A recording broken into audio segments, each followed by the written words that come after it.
What is going on? It is Mr. Martin here, back with a brand new video. This is 6.3. We're going to talk about explicit formulas. Today we're going to identify if a sequence is arithmetic or geometric, and we got these things called a common difference or a common ratio. This is what's going to help us write this explicit formula. This is perfect in finding those future terms.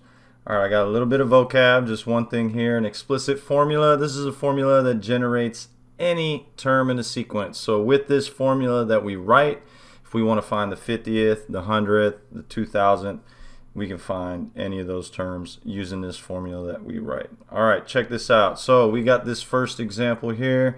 We got a sequence 18, 22, 26, and 30. I should have put my ... but I forget to do that all the time. So I got this little table here on the side because we're going to figure out how to write this. So let's first figure out what are we doing from one term to the next. If you haven't thought of it, I'm going to tell you right now, we are adding 4 from one term to the next. So plus 4, plus 4, plus 4. Boom, put those in. Alright, and then is this arithmetic or geometric? Well, from the previous lessons we learned that if we are adding from one term to the next and it is consistent, then we are an arithmetic sequence. Okay, and then I'm going to type this in real quick. 1 second. Alright, boom. You like how that just appeared right there? From one term to the next, we are adding 4. So remember, this is consistent. Alright, if we wanted to find the 100th number of the sequence, you know, you could sit there and add 4 each time, but that might take forever. So let's try and figure out if we can write a formula to help us do this. Alright, so I'm going to label these down. This is my first term, my second term, my third term, my fourth term. We know that we started with 18, then we had 22, then we had 26, and we had 30. So how did we get to 22? Well, we added 4, so we started with 18. And then we added 4, right?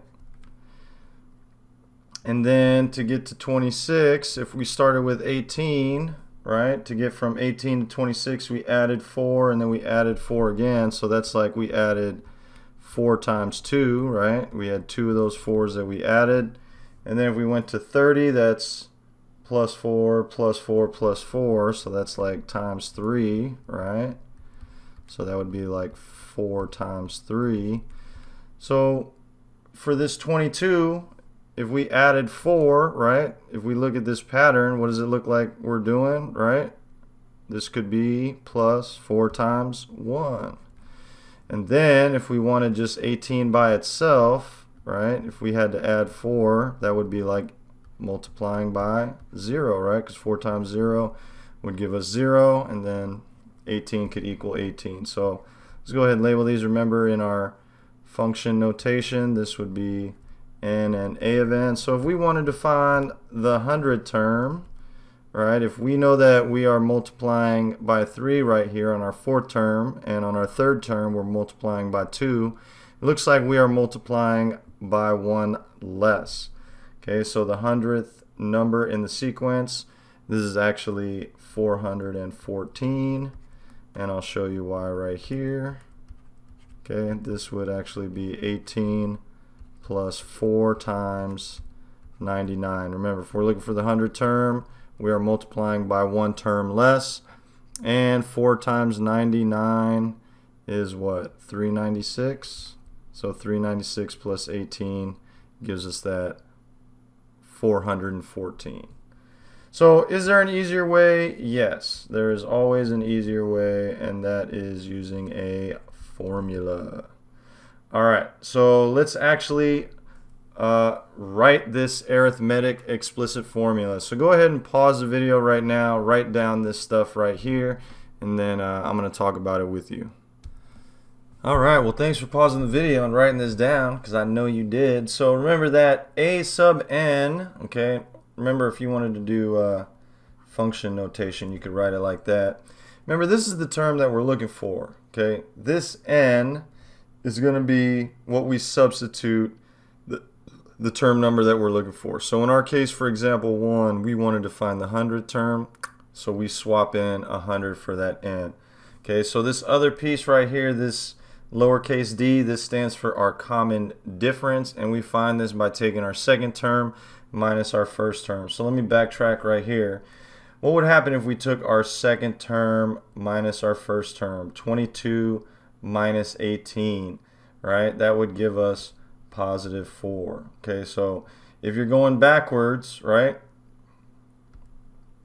we want to do that subtraction here. So 22 minus 18 would equal positive 4. And if you can see, that is what we got right here. That is our common difference, folks. All right, and then when we talk about the formula, okay, I'm going to write out the generic formula for you here. Okay, so this is our generic formula, and this is what you would use for any sequence. Okay, it's very generic, it's not specific to any sequence, and we would write it like this. Okay, so we would want a sub n, whatever term we're looking for, is equal to our first term, right? Like we had back here. Remember, we started with our first term. And then we have plus our term that we're looking for minus 1 multiplied by whatever our common difference is. And if you wanted to write that as function notation, it would just look like this. A of 1 plus n minus 1 times your common difference. All right, so this is just the generic formula. So if I ask you to write the explicit formula, this is not what you would give me, because this is just a generic formula for any sequence. If I want the formula for, let's say, example number 1 in our case, because that's what we're working for, formula for example number 1, this is what the explicit formula is going to look like that is specific to that sequence from example number 1. So we know that we don't know what term we're looking for, right? This is just writing the explicit formula to be used for any term that we're looking for. But we do know the first term. Our first term is 18, okay? And we do know that this is going to be the term that we're looking for minus 1. And we do know what our common difference is, and that is positive 4. Okay, so we can write it like this. This is what I would be expecting if I say write the explicit formula for this sequence here.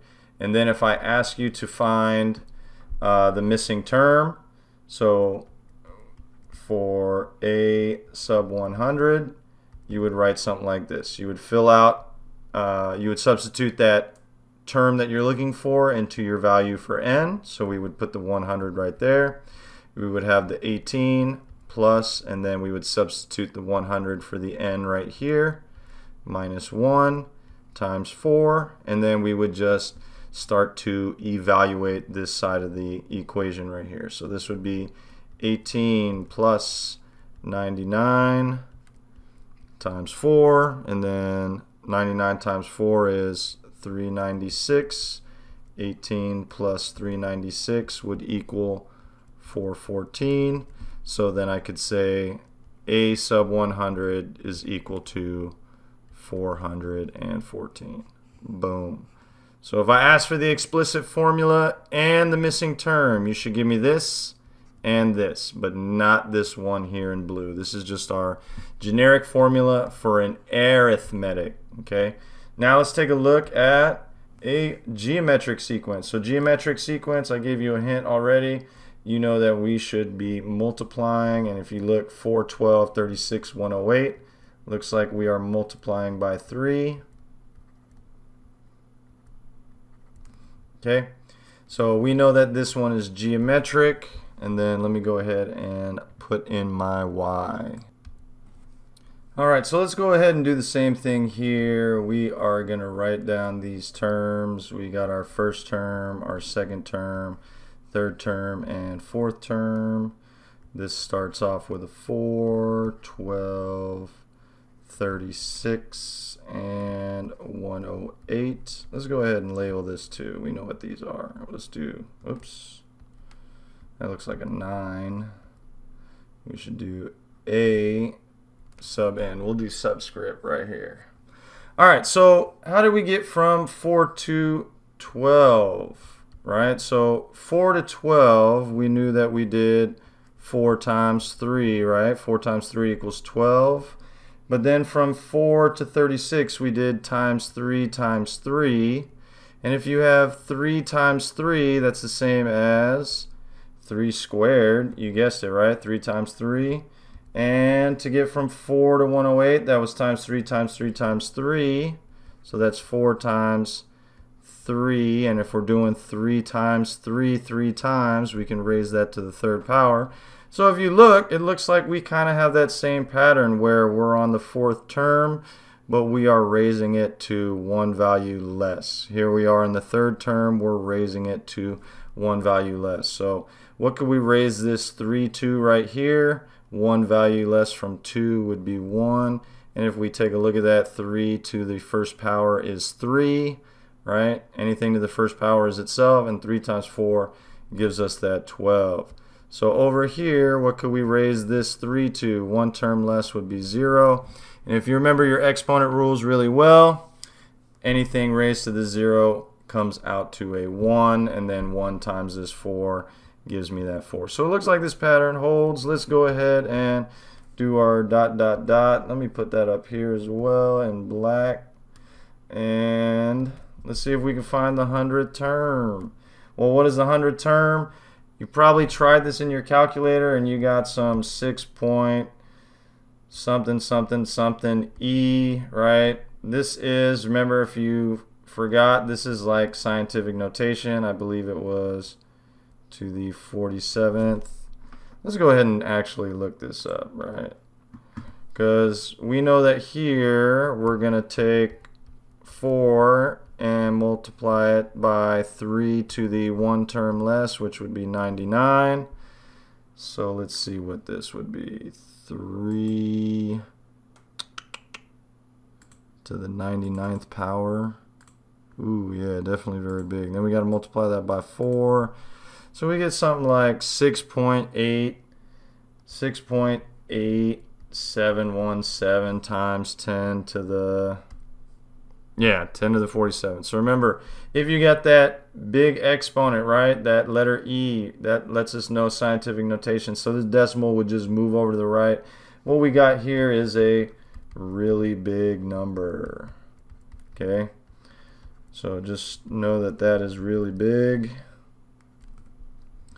And if you're a few decimal places off, you know, that's something I can easily forgive. But we got this really big number right here, and this is how we found it. Is there an easier way? Of course there is. There always is, and that is by using a formula. All right, let's figure out how to write this one. I'll give you the generic as well. Go ahead, pause the video right here, write down this information. Remember, this is for a geometric explicit formula. All right, welcome back. So again, remember this a sub n, that is the term we're looking for. However, we have this little r. This is equal to the common ratio. And we find this by taking our second term and dividing by our first term. So if you look back to the example, the sequence, if you went backwards and you said, hey, what's 12 divided by 4? That's going to give me a positive 3. Okay, now it's really helpful using this second divided by first term, because sometimes when you got these fractions or decimals, it's a lot faster than just trying to figure out in your head or doing some guess and check of what to multiply by. All right, so our generic formula, remember, we started with whatever term we are looking for. This is equal to our first term, okay? And then we said that we were multiplying, right? If we look back, we were multiplying, right, by this times 3, so that was our common ratio. So we're multiplying by our common ratio, and then we're raising it to that n minus 1. Remember, we're raising it to 1 less than the term that we are looking for. And then remember, of course, this could also be written as a of n is equal to a of 1 times r to the n minus 1. Either way you want to write it is perfectly okay. And now for the answer that I would be looking for if I said, hey, write an explicit formula for this specific sequence. Remember, we don't know what term I'm asking for yet, but I do know the first term, and that first term is positive 4. So that is my a sub 1. I know that my common ratio is 3, but I am raised to the n minus 1. So none of this is specific to a certain number term, but it is specific to that sequence, if that makes sense. Okay, this generic formula is not specific to any sequence. This is specific to the sequence from example 2, and then a sub 100 is specific to that sequence, looking for the 100th term. So now all we're doing is plugging in that 100 wherever we see an n, and then we are just solving. So this would be 100 minus 1, and then we get a 100 equals 4 times 3 to the 99th power. And remember, as you're doing this in your calculator, make sure you raise to the exponent first and then multiply to the 4. Do not multiply these first and then raise. You're going to get a very different answer. And then remember, this came out to a really big number. Okay. All right, so that is it, my friends. Please work on the practice. Getting these explicit formulas down just takes doing a couple of them. You'll get it down in no time. I have complete and utter faith in every single one of you. Remember, if you do need some help, please reach out. It is perfectly okay to ask for help. Everybody needs a little bit of help sometimes. So I'll catch you guys on the next video. I hope you enjoyed this one. Peace out.